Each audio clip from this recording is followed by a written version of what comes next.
అన్న ఫస్ట్ ఎక్కడైతే నీటి సమస్య ఉందంటే లో లైంగ్ ఏరియాస్ లో ఉంది.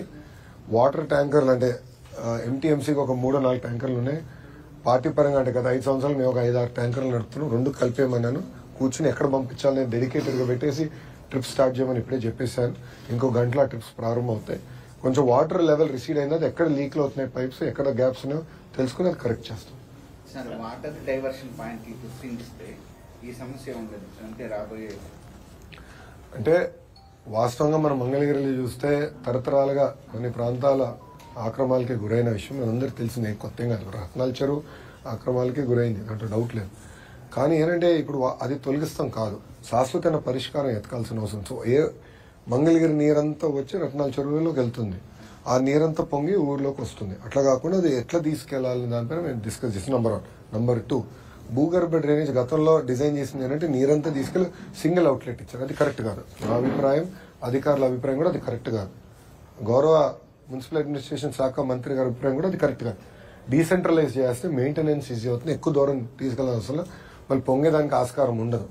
సో అది కూడా మేము స్టడీ చేస్తున్నాం. భూగర్భ డ్రైనేజ్ ఇవ్వాలి, నీరు ఇస్తానని హామీ ఇచ్చా. ఇంకో 2-3 ఇన్నోవేటివ్ వర్క్ కూడా మేము చేద్దాం అనుకుంటున్నాం అండర్ గ్రౌండ్ ద్వారా. అవన్నీ ఒక కొలిక్ వచ్చిన తర్వాత ప్రాజెక్ట్ నేను తెలుస్తాం. లేదు, దేనికి లేదు. దానివల్ల కూడా వాటర్ ఎక్కువ పోలేకపోవడం వల్ల వాటర్ ఎక్కువ ఇటు ఫ్లో అయిందని అంటున్నారు. లేదు, అక్కడ ప్రాబ్లం ఎగ్జాక్ట్లీ మీరన్నీ కరెక్ట్. ఏమైందంటే ఆ మురికి నీరు అంతా వెళ్ళేసి మనకి ఇరిగేషన్ కెనాల్లోకి కనెక్ట్ అయిపోయి ఆ మురికి నీరు అంతా పొలాల్లోకి వెళ్తుంది. నాకు తెలుసు. అపార్ట్మెంట్ వాళ్ళు నాకు చెప్పారు, రైతులు కూడా నాకు చెప్పారు ప్రచారం జరిగేటప్పుడు. దానన్నిటికీ భూగర్భ డ్రైనేజ్ చేయాలి. అది ఆల్రెడీ డిజైన్ చేస్తున్నాం, ఆ డిజైనింగ్ వర్క్ లో ఉన్నాము. నేను కూడా అధికారులు చెప్పింది ఏంటంటే రేపు గ్రోత్ ఎక్కువ రాబోతుంది మంగళగిరి ప్రాంతం మొత్తం. రాజధానికి ఆనుకుని ఉంది కనుక విపరీతంగా అపార్ట్మెంట్లు కానీ ఎక్కువ మన ప్రాంతంలో రాబోతుంది. రాబోయే డిమాండ్ ఏంటి అంటే ప్లానింగ్ వాళ్ళకి ఐడియా ఉంటుంది కదా, ఎన్ని అపార్ట్మెంట్లు రావచ్చు, ఎన్ని ఇళ్ళు రావచ్చు, ఆ నీరంతా ఎట్లా భూగర్భ డ్రైనేజ్ నీరంతా ఎక్కడ తీసుకెళ్లాలి, ఎక్కడ శుద్ధి చేయాలి, అది డిజైన్ చేయమని నేను చెప్పాను. ఆ మాస్టర్ ప్లాన్ ప్రజలు ముందు కట్టేటప్పుడే ఓన్ ప్లానింగ్ సేమ్ ప్రైజ్ గానే ఉంటే ఇలాంటి సమస్య ఉండేది.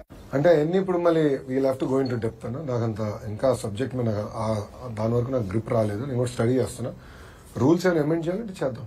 ఇప్పుడు నాకున్న అవగాహన మేరకు హైదరాబాద్ లో అయితే కమర్షియల్ బిల్డింగ్స్ వాళ్ళ వాటర్ ట్రీట్ చేసి వదలాలి.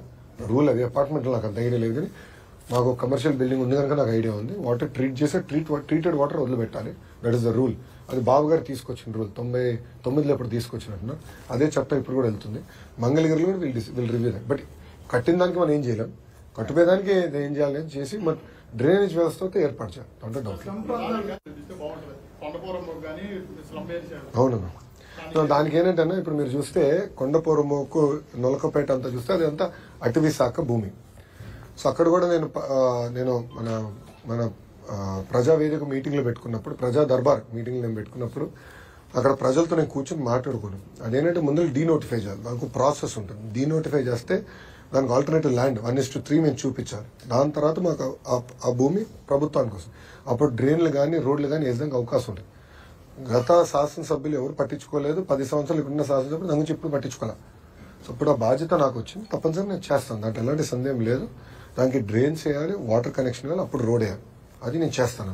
చేసి ఒక విషయం, ఆ వాటర్ అంతా కూడా ఎక్కడికి వెళ్ళాలనేది ఇప్పుడు మాకు ఐడియా వచ్చింది. అంటే ఇప్పుడు వాస్తవంగా ఇంత వర్షం పడింది కనుక మాకు కూడా ఐడియా వచ్చింది. ఓహో ఈ నీళ్ళు ఇక్కడ ఆగిపోతుంది. ఇట్లా అధికారులందరూ కూడా ఇప్పుడు సార్ కూడా 3 రోజులు తిరుగుతున్నారు. మా party Telugu Desam party, Janasena party నాయకులు కూడా ఫీల్డ్ లో ఉన్నారు, తిరుగుతున్నారు, అన్ని చూస్తున్నారు. సో వాళ్ళందరూ కూడా వచ్చేప్పుడు కారులో అదే డిస్కషన్ చేశాం. సో ఎక్కడికి వెళ్ళాలి, నీరు ఎటు నుంచి ఎట్టు వస్తుంది కూడా డిస్కస్ చేశాం. ఒక సిస్టమ్ ఏర్పాటు చేయాలి, అంటే శాశ్వతమైన పరిష్కారం నేను చూపిస్తాం. ఇప్పుడు మంగళగిరిలో సుమారుగా మాకున్న సమాచారం మేరకు పెద్ద చెరువులు అంటే 20 చెరువులు మనం ఉన్నాయి. దాంట్లో కొన్ని ఆక్రమాలు గురైనాయి, కొన్ని ఇంకా చెరువులుగా ఉన్నాయి. కానీ పూడిక తీలా ఇన్నాళ్ళు పట్టించుకోవాలి. అది కాదు మిమ్మల్ని అందరూ అడుగుతున్నాం మీడియా మిత్రులు. గత ప్రభుత్వం 5 సంవత్సరాలు మేము తీసినంత పూడికి తీసారండి? 5 సంవత్సరాలు ఎప్పుడైనా తీసారా? మీరే ఆలోచించారు. ఆ పూడికి కానీ తీకొని ఉంటే ఈ రోజు మంగళగిరి టౌన్ మొత్తం ఫ్లడ్డింగ్ అయింది. పూడిగా తీసుకుంది, వాటర్ ఫ్రీగా ఫ్లో. ఇన్ఫాక్ట్ NHI డ్రైన్ పూడికి కూడా మేము తీస్తున్నాం. మీరు చూసారు లేదు, జనసేన పార్టీ ఆఫీస్ వైపు ఉన్న డ్రైన్ అంతా కూడా ఓపెన్ డ్రైన్ పూడిక అధికారులు పెట్టి తీపిస్తున్నారు. ఎందుకంటే వాటర్ ఫ్లో స్మూత్ గా అయిపోతున్నాయి. సో పూడిక తీక ఇబ్బంది పడ్డాం. మీకు గురపడక్ట్ కూడా గతంలో ఎవరు పట్టించుకోలేదు. మేము తీపించాం కనుక వాటర్ ఈజీగా ఫ్లో అవుతుంది, మీరు గమనించారు లేరు. కానీ సరిపోలేదు. వాస్తవంగా ఎంత వర్షం పడినా నీరు ఇంట్లోకి వెళ్ళకూడదు కదా అనేది నా నాకున్న ఆలోచన. కానీ గతంలో కొన్ని క్వారీ ఏరియాలో ఇల్లు కట్టారు, అంటే చుట్టుపక్కల కొండ ఉంది, మధ్యలో ఉన్న ఇల్లు. ప్రాక్టికల్ ప్రాబ్లమ్స్ కొన్ని ఉన్నాయి, అయినా ఎట్లా చేయాలో మీరు వర్క్ ఇట్ అవుట్ కొంచెం సిస్టమేటిక్గా చేస్తాం.